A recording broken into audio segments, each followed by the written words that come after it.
Assalamualaikum warahmatullahi wabarakatuh. Eee, Kami akan mempresentasikan tentang risiko strategik. Saya Fauzi dan Grace. Yang pertama, tentang risiko strategik akan dijelaskan oleh saya. Pertama-tama, pemahaman risiko strategik. Risiko strategik adalah risiko akibat ketidaktepatan dalam pengambilan dan/atau pelaksanaan suatu keputusan strategik, serta kegagalan dalam mengantisipasi perubahan lingkungan bisnis. Risiko strategik berhubungan dengan keputusan-keputusan bisnis jangka panjang, seperti bisnis mana yang akan dikembangkan atau bisnis mana yang menjadi prioritas utama, bahkan termasuk bisnis mana yang akan menjadi target akuisisi dan bisnis mana yang akan ditutup atau dijual. Untuk mewujudkan tercapainya tujuan atas strategi yang telah direncanakan, dibutuhkan strategi bisnis yang tepat, kebutuhan sumber daya untuk pencapaian strategi, kualitas implementasi, saluran komunikasi, sistem operasi, jaringan distribusi, dan kapasitas, serta kemampuan manajerial yang terpadu. Kedua, ada proses identifikasi, pengukuran, pemantauan, dan sistem informasi manajemen risiko strategik.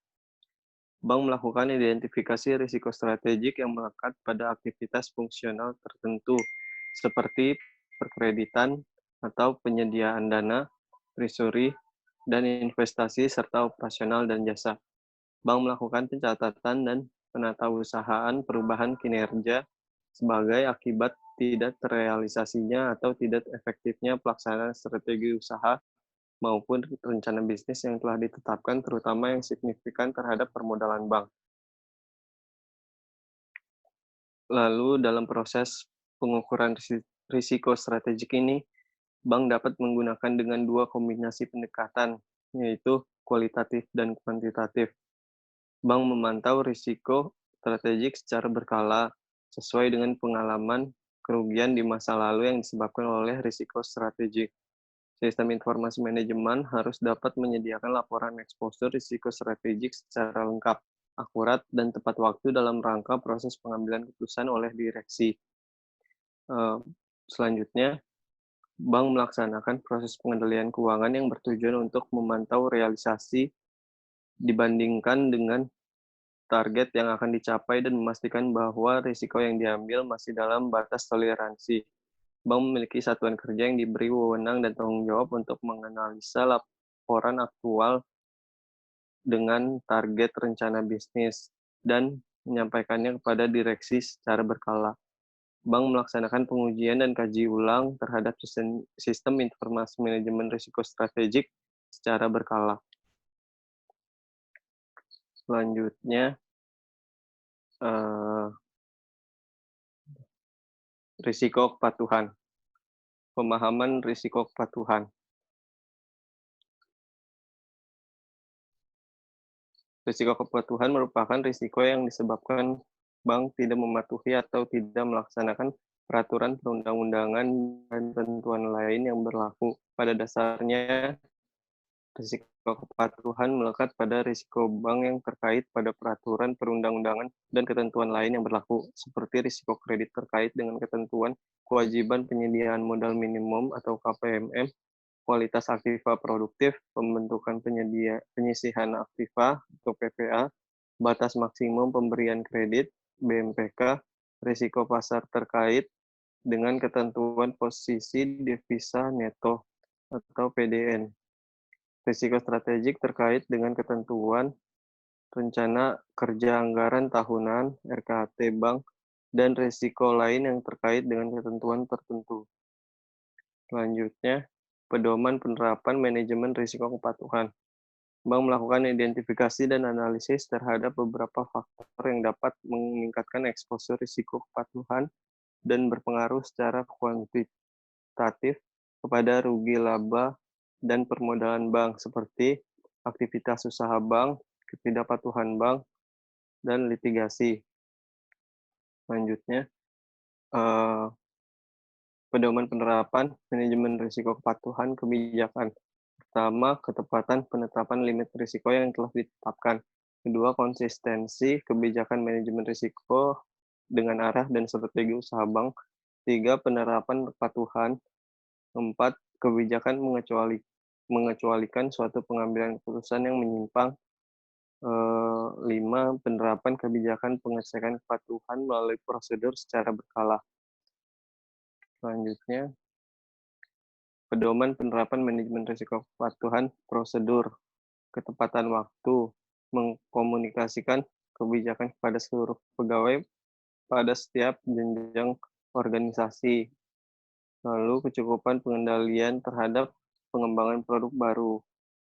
Lalu kecukupan laporan dan sistem data, kecukupan pengawasan komisaris dan direksi bank, kecukupan pengendalian intern bank, termasuk aspek pemisahan fungsi dan pengendalian berlapis, sistem informasi manajemen yang tepat waktu dan tepat guna.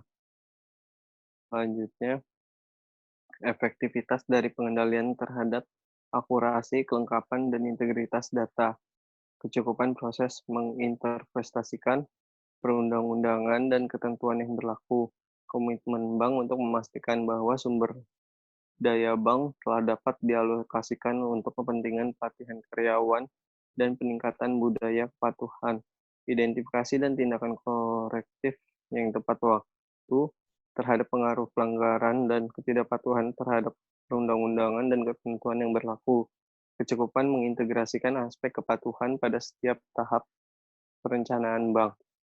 Selanjutnya, efektivitas,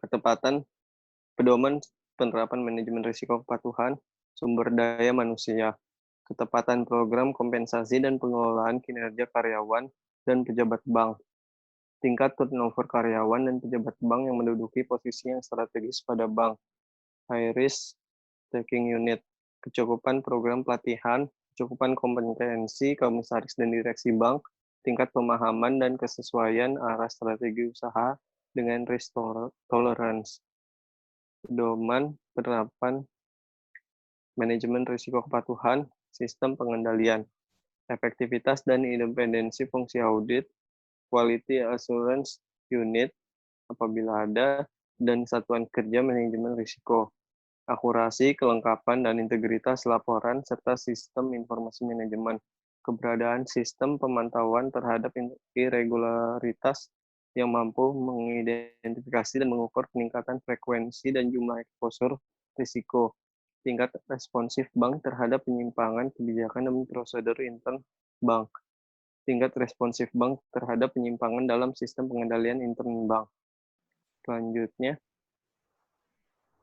Selanjutnya akan dibahas oleh saya, yaitu risiko hukum.